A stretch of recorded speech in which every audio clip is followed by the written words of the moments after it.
Hey, what's up you guys? It's Dorothy and welcome back to my channel. In today's video, we are going to go into the next part of Crank by Ellen Hopkins. And I'm sorry if you can hear my dog. My couch is like right here next to me and he is laying on it, scratching himself right now. But anyways, let's get right into this video. This video may contain sensitive topics and foul language. If you do not wish to continue, please click off the video now. You have been warned. This time, it was Scott who asked for the heart-to-heart. It was a rather one-sided conversation. May I come in, Christina? Can we talk? He hated confrontation. I could play the game two ways, in your face or contrite. What's going on? Your mom and I are worried about you. I chose contrition. And feigned ignorance. What do you mean? He came right to the point. It's like you've become a whole different person lately. Not all of me, just the Brie part. Not all the time, just with the monster. Did something happen at your dad's? Like he wanted to hear about Dad, like he really wanted to know he and Mom were 100% right on. Don't take this the wrong way, okay? You aren't doing drugs, are you? What was I supposed to do? Admit it? I shook my head in hearty denial. I know adolescence is a time for experimentation. Oh yes, he knew. And my mom did too. Dad told me all about how they used to get high together. But I hope you think twice before you do. You've got a lot to lose. I bit my lip, filled my eyes with innocence, let it encourage tears. I know, Scott. I promise to think twice. He talked to me a while longer. I smiled, nodded, apologized for my foul temper and angry words, protested when it seemed I ought to, and somehow managed to avoid the GUFN. When he left, I patted myself on the back for a game well played, snitched open the door, and tiptoed down the hall to eavesdrop on the kitchen conversation. Mom and Scott believed they'd bitten the bullet. Little did they know I hadn't yet fired off the full round. The next few days went by in a smoky, crank-scented haze. Robin came through big time. Her 8-ball looked closer to the real deal, so I was generous with her finder's fee. We got to be good friends. I would toot a line before school, hook up with Robin at lunch, hop into her car for a taste of tinfoil and tobacco chasers, stumble into classes talkative and glassy-eyed, and just to make things interesting, I took up a part-time residence on the avenue. Other schools have them too, designated smoking areas for kids who aren't supposed to smoke. My new friends and I were far enough gone not to care that teachers cruised by the avenue bums, researching potential troublemakers, hedging my bets. I did insist on one thing. Out there on the avenue, everyone called me Brie.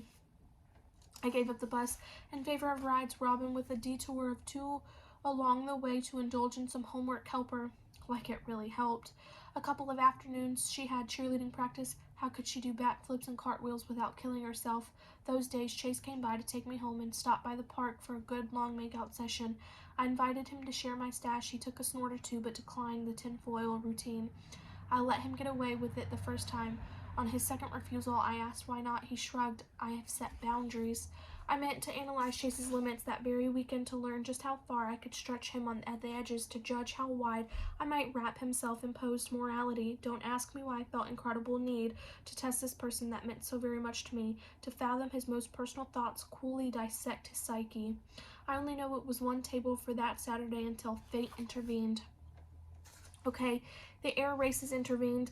September is air race month in northern Nevada. 4 fabulous days of warbirds, jets, and home-built aircraft racing, wingtop to wingtop, balls out around pylons. It's a must-see event, and we've made it a family event every single year since Jake was a tiny baby snoozing soundly in his stroller despite ear-splitting military flybys. We always went on weekends, and I always begged for more, so it would have looked pretty damn suspicious to say I didn't want to go. Besides, I did want to go. I just wanted to go high. So when Mom reminded us that at dinner that we'd have to get up early and dress in layers, I cleared my throat as if to protest. Instead, I asked if I could invite my friend Robin to come along.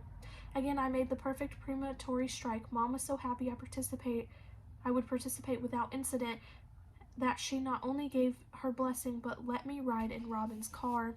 Robin was gone. Scott's company had box seats and plenty of tickets. Robin got comp ticks with a can't-beat view, but that was only for starters. You'll bet I'll go. Those flyboys are so cute. You can guess what we did on the drive north of town. We arrived diamond-eyed behind dark sunglasses, aviator glasses. Hope those pilots aren't as wired as I am. I hope so, too. We sauntered down the flight line in tight jeans and tank tops, turning more than a few heads. You'd think that they never seen girls before. Maybe they think we were lesbies. You thought I was a vamp? I couldn't come close to Robin. Even Bree had to work hard to keep up. Want to give 'em a show? Have you ever kissed a girl? The only girls I'd ever kissed were relatives, and only lip to cheek, lip locking another female, never, and in public, no way. Come on, it's just for fun. Promise not to slip you the tongue. Oh my God, if I hadn't been so wound, I would have died on the spot. Instead, I jumped right into Robin's shameless game. Wolf whistles made me pull away, completely red-faced, but LMAO, you don't know what that means, right? You do know what that means, right? Okay, my ASS was still attached, but I couldn't quit laughing. In retrospect, it wasn't that funny. At the time, it seemed like the funniest thing I'd ever done. What's the funniest thing you've ever done? Don't get me wrong, I'm completely hetero, and that experience proved it to me. I decided that later, when I had too much time on my hands to think about such things, but seeing the look on people's faces, some horrified, some fascinated, made my day. How would you look seeing two pretty teenage girls making out right there on the tarmac? We found our box, took seats behind Mom, Scott, Jake, and a couple of guys Scott worked with. Robin nudged me, and Mom leaned over, showing off cleavage to the cute young blonde. He took a good long look, then whispered something no doubt funny and off color into Mom's ear. She giggled and flirted and carried on like Scott wasn't even there. Worse yet, Scott pretended not to notice, or maybe tied up in a conversation about the latest microchip technology stocks. He in fact didn't notice. He turned the tables nicely when his boss and Mrs. Boss in a very short skirt joined the lineup. My parents set an extremely poor example for us unimpressionable kids. Ha ha. Good thing Jake wasn't sitting behind them. Clueless, he oohed at every aerial maneuver. Robin and I observed the whole show, including the terrestrial maneuvers in our box, with pure enjoyment. It's always great to watch the world's best pilots fly, and better yet, to see adults behave like juvenile delinquents. I'm going to leave it off right there. I will see you guys in the next video. Bye.